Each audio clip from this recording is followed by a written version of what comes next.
Hey loves, it's Carlette. Welcome back to my channel. If you're new, thank you for watching. Please make sure you subscribe to the channel so you can get notified when I upload new videos. So today, I am actually coming to give you guys a book review of a book that I read, I think it was, I don't know, a couple of months ago. But I really enjoyed the book, and it really has like changed the way I do my mornings and how just my life functions, to be honest with you. So the book is called Miracle Morning. I will try to find a photo to pop up here somewhere because I don't have a hard copy of the book. It actually was an ebook, but it's called Miracle Morning. I'm sure a lot of you may have heard of it already, or if not, then you'll hear about it now. But the book basically discussed how incorporating a morning routine helped the author who wrote the book, helped him basically just transform his life from being where he was kind of like just getting by, doing okay, and then, life happened. I think it was around the time the economy crashed, and, you kind of have to pick up the pieces and figure some stuff out. And basically, what he did was he started incorporating a morning routine where he got up every morning and he went through what that routine was. And it was things that he put in place to try to help him grow personally. So it was a part of his personal development journey. And for me, that is something that I am really passionate about right now because I'm at a space where I realize and understand just how important personal development really is. Of course, personal development means different things to different people. But for me, it means doing the things that you need to do and developing in the areas that you need to be developed in to succeed in life and be happy in all areas of life. So we're talking about career, relationships, your money, your emotions, your fitness, health, all of that. So whatever you need to do to get your life, basically. Like, that's what personal development means to me.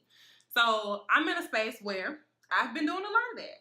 And I can speak personally when I say that it really has helped me. I know for a fact when it came from the career standpoint, personal development has really helped me just kind of come into my own, really know what my dreams and goals are, build my confidence.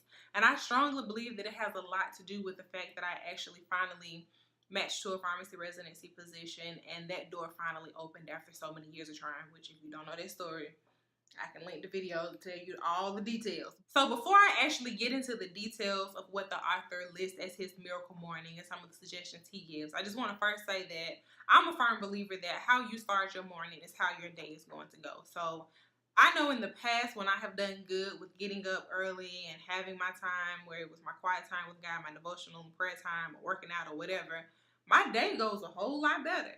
When I don't do that, it's like when I hit the ground running and I'm here, there, everywhere, like my whole day seems like that. So having some type of morning routine is beneficial for your day going in the right direction. Also, like, I know when you really start to think about having a morning routine, it's probably like, well, I can't get up no earlier than I already do. I'm barely making it as it is. And that is that limiting belief that has you seeing and viewing your situation how you have always seen it. And guess what? Ain't nothing gonna change that way. It ain't gonna get no better if you keep viewing the situation for what it has been versus saying, okay, I'm gonna try this. Yes, it's gonna be challenging, but if I want change and I want to do something different, then I have to actually implement that change and have the right mindset about it. Because if you're going into it saying this is gonna suck and I can't do this, then guess what? It's gonna suck and you ain't gonna be able to do it. So now, enough of my little pep talk. On to the actual book and the things that he specifically discussed about. And he called it Savers. Like, his morning routine, he used the acronym Savers. So the S stands for silence. So he basically says the first thing he does when he wakes up is he has silent time. So that can mean meditation, which I'm not going to get into it, all of that, but there really is a lot of benefits to meditating. I can't say that I'm a meditator. However, I do enjoy having quiet time where I just sit, do some, calm breathing, try to just clear my head and stop thinking about everything I need to do today or what happened yesterday or the stresses of life, and just silence and just chill. A is affirmation. So I'm sure you've heard of affirmations before. It's basically actually just speaking things that are in line with where you want to be. So if your goal is to graduate college and get a job paying six figures, then that needs to be a part of your affirmation. But one thing specifically he mentioned about the affirmations is that kind of try to focus them on some of what your immediate goals are and things that you can maybe achieve within the next 6 months to a year kind of thing, and then break some of those down into like subsets of what you can do to get to the big goal, if that makes sense. So if your goal is to graduate college and make that money and you're not even in college yet, then some of your affirmations need to be, okay, I have submitted the applications, I have been accepted into my program, I have the finances to do this, and that type of stuff. So affirmations, actually speaking things into existence that you want to see manifest in your life. The V is visualization. So that kind of goes hand in hand with affirmations. You're saying and speaking what you want, but then you also have to visualize yourself doing it. Now, I will say for myself, the affirmations and the visualizations is not my strong place right now. It's just not something that I practice regularly. However, I do want to try to start implementing some things in, and I hope y'all don't hear that, but they're doing construction in the area, so it's literally like a tractor going up the street right now. So if you hear that, sorry. But visualizing, basically. So whatever your affirmation was, visualize yourself. Visualize yourself walking across that stage and getting that first shit. Like that type of thing. E, exercise. Pretty straightforward. You just gonna exercise. So depending on the person, that can be challenging. Me personally, I enjoy exercising. That's a part of my stress relieving, and making me feel good and be happy and in a good space. So incorporating that into your morning routine could be easy. If you're working out already, you may want to switch up your plan depending on what kind of time you have. But working out, exercising is exercising. I mean, just even if it's 10 or 15 minutes, do something to move your body and get your blood flowing. R is read. So with reading, that could be some type of book, article, blog, podcast, possibly, even though I know it says read. Me personally, I feel like use that time to take in knowledge that can help you get where you want to be. So something that could possibly be motivating you to stay on track or educating you on something you need to know and learn. A lot of personal development type stuff, again, because the goal is developing as an individual. So you can become the person that you need to be to receive what it is that you want. So read something that's going to motivate you and get you to a good space. Don't be out here reading ratchet foolery that ain't doing nothing but planting negative seeds in your head, Read the word. I personally use my reading time to actually read something else, because for me, reading the word is included in my silent time and my prayer meditation time. So I just find something else to read that is interesting to me at the time. And then the last S in Savers is script, or basically write. So this is kind of like journaling.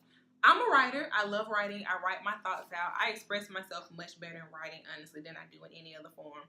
So again, I got plenty of journals and stuff where I wrote down stuff. I actually have been doing very well with trying to write daily, if not a couple of times a week.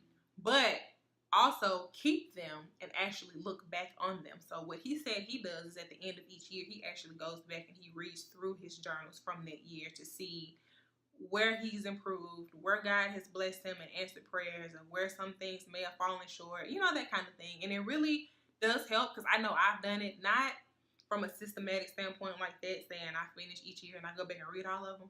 But I have ran up on journals from a few years ago when I was in college and different things that I had going on. And it is good to see how far you've come, how much you've grown and matured, and many of the things that you could have been praying about at the time that either weren't really that big a deal or God really did come through and answer that prayer. So that in itself can be a form of motivation, because you have that to go look back on. So the point I want you to take from it is that, number one, it is very important to have some type of routine that is not you hopping out the bed, stressed, running late, about to pull your hair out before you even leave the house. Like, that's number one. But then two, also just to use that time in the morning to pour into yourself in a positive way. And whatever that means for you, whatever you need in that season of life, you find the things that you can use and do to positively pour into yourself during that time. If you decide to try the Savers, play around with it, adjust it, make it what you want it to be. And also with the time commitment. So his example was based off of an hour. So that means you wake up an hour earlier than what you normally would. And I know a lot of people like, I barely get out of bed now. Like, you want me to wake up an hour earlier? But I am a witness to say that when you actually get over that hump and start doing it, it's like, it's amazing. Like, I enjoy it. It's at the point now where I actually enjoy getting up early and having that time because my day goes so much better and your body adjusts and you get used to it. So if you can't wake up an hour early, try 30 minutes. You know, if you want to really start trying to incorporate it, start small. Like, don't instantly jump out and say, okay, I'm gonna wake up an hour early every day, and you know, that's just what you're gonna do. So that's all I have for you guys today as far as the book review. I will possibly, maybe, not sure, try to come back and kind of talk a little more about what I actually do during my morning routine that I have started. And hopefully it'll encourage you guys to kind of play with it and dabble into maybe starting a morning routine of your own. So please make sure you give the video a thumbs up if you have not already. Make sure you share this with someone that could possibly benefit from hearing about the miracle morning and possibly wanting to start a morning routine for themselves. And as always, I'll see you guys next time. Peace.